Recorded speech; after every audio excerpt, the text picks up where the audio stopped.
대법원 2025년 12월 11일 선고 2025도 10910 판결 사건명 살인 미수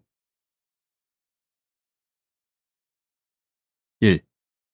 헌법이 선언한 공정한 재판을 받을 권리의 내용 및 피고인이 양형과 관련하여 자신에게 유리한 주장을 하고 자료를 제출할 수 있는 기회를 충분히 보장하는 것도 공정한 재판을 받을 권리에 포함되는지 여부. 적극. 법원이 소년에 대한 형사사건을 심리할 때 유의할 사항 및 활용할 수 있는 제도. 장애인인 피고인이 형사재판 절차에서 조력을 요청하는 경우 법원이 고려할 사항 및 취할 조치. 법원이 정신적 장애인인 소년에 대한 형사사건의 심리 및 처분 등을 판단할 때 유의할 사항. 대한민국 헌법, 이하 헌법이라 한다. 헌법은 제12조 제1항 후문에서 적법 절차의 원칙을 천명하고 제27조에서 재판받을 권리를 보장하고 있다. 형사소송에서 피고인이 자신을 방어하기 위하여 형사 절차의 진행 과정과 결과에 적극적으로 영향을 미칠 수 있도록 그에 필요한 절차상 권리를 보장하는 것은 헌법이 선언한 공정한 재판을 받을 권리의 내용이 된다. 피고인이 사실, 법리뿐만 아니라 양형과 관련하여서도 자신에게 유리한 주장을 하고 자료를 제출할 수 있는 기회를 충분히 보장하는 것도 그러한 공정한 재판을 받을 권리에 포함된다.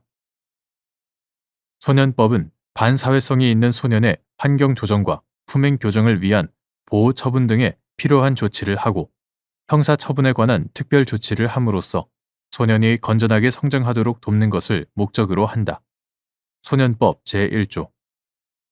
따라서 법원은 소년에 대한 형사사건을 심리할 때 소년이 건전하게 성장하도록 돕는다는 지도 이념에 초점을 맞추어 소년의 심신 상태, 품행, 경력, 가정 상황, 그 밖의 환경 등에 대하여 정확한 사실을 밝힐 수 있도록 특별히 유의하여야 한다. 소년법 제58조 제2항.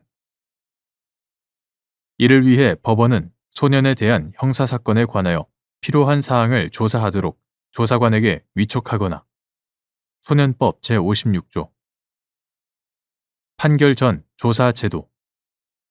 보호관찰 등에 관한 법률 제19조. 판결 전 조사 제도 등을 활용할 수도 있다. 장애인의 재판받을 권리. 헌법 제27조. 장애인의 재판받을 권리를 보장하기 위한 전제로서 장애인이 비장애인과 동등하게 사법 절차에 참여할 수 있도록 하기 위해서는 적절한 사법적 지원이 필요하다. 그러므로 장애인인 피고인이 형사재판 절차에서 조력을 요청하는 경우 법원은 해당 피고인의 장애 유형과 정도, 연령 등을 고려하여 필요하다고 인정하는 경우 국선 변호인 외에 보조인이나 통역인, 신뢰 관계인 등의 절차 관여가 이루어질 수 있도록 그에게 적합한 조치를 취하여야 한다. 이와 같이 헌법이 보장하는 공정한 재판을 받을 권리와 형사재판의 기본 이념, 소년법의 목적, 장애인인 소년의 절차적 지위와 권리, 방어권을 실질적으로 보장, 보호하기 위한 관련 규정의 내용 등을 종합하면 정신적 장애인인 소년에 대한 형사사건의 심리를 담당하는 법원으로서는 해당 소년이 호소하는 정신적 장애나 사법적 조력 요청 등을 가벼이 여겨서는 아니 된다.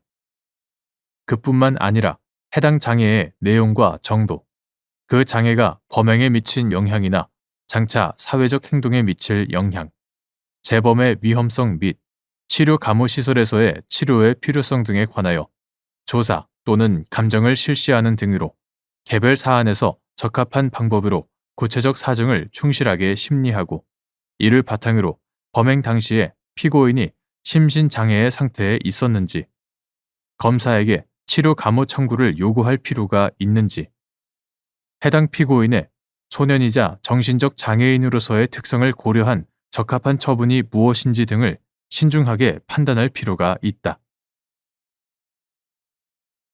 2. 피고인이 자신의 정신적 장애를 밝히거나 이를 이유로 심신장애, 치료의 필요성 등을 주장하는 것을 죄를 반성하거나 후회하고 있지 않다는 인격적 비난 요소로 보아 가중적 양형의 조건으로 삼는 것이 허용될 수 있는지 여부, 원칙적 소극 및 이때 가중적 양형의 조건으로 참작하는 경우 피고인의 정신적 장애 상태에 관한 면밀하고도 충분한 심리가 뒷받침되어야 하는지 여부, 적극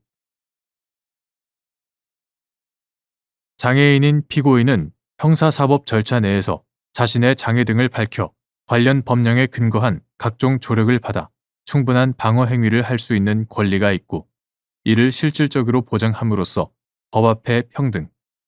대한민국 헌법 제11조 법 앞에 평등이라는 헌법적 가치를 장애인에 대한 형사사법 절차에서 구체적으로 실현할 수 있다. 따라서 피고인이 자신의 정신적 장애를 밝히거나 이를 이유로 심신장애, 치료의 필요성 등을 주장하는 것을 죄를 반성하거나 후회하고 있지 않다는 인격적 비난 요소로 보아 가중적 양형의 조건으로 삼는 것은 피고인이 장애를 밝히는 것을 주저하게 만들고 장애인으로 하여금 형사사법 절차 내에서 충분한 방어 행위를 할 수 없게 하여 비장애인과의 관계에서 실질적 평등 보장이 이루어지지 않는 결과를 초래하므로 원칙적으로 허용될 수 없다. 예외적으로 피고인의 그러한 주장이나 태도가 피고인에게 보장된 방어권 행사의 범위를 넘어 형사처벌을 모면하기 위한 변명에 불과하거나 법원을 오도하려는 시도에 기인한 경우 등에는 가중적 양형의 조건으로 참작되는 경우도 있을 것이나 이러한 판단을 위해서는 피고인의 정신적 장애 상태에 관한 면밀하고도 충분한 심리가 뒷받침되어야 한다. 3. 소년이자 정신적 장애인인 피고인이 이성적으로 좋아하게 된 갑이 자신을 만나주지 않고 친구 관계마저 끊으려고 하자 갑을 살해하기로 마음먹고 망치, 과도 등을 소지 후 갑의 머리를 망치로 내리치고 과도로 갑의 얼굴, 목 등을 수에 찔러 살해하려고 하였으나 주변에 있던 시민들이 이를 제지하는 바람에 미수에 그쳤다는 내용으로 기소된 사안에서 피고인의 정신질환은 범행에 어느 정도 영향을 미쳤다고 볼 여지가 있고 피고인이 기존의 정신질환에 대한 치료를 제대로 받지 아니한 채 단순히 징역형을 복역하다가 출소하여 범행 이전과 유사한 생활 환경으로 복귀하게 된다면 여전히 정신질환으로 다시 범행을 저지를 개연성도 적지 않아 보임에도 소년이자 정신적 장애인으로서의 특성과 관련된 피고인의 변소를 가중적 양형 조건 중 하나로 본 원심 판단에 법리 오해 등의 잘못이 있다고 한 사례.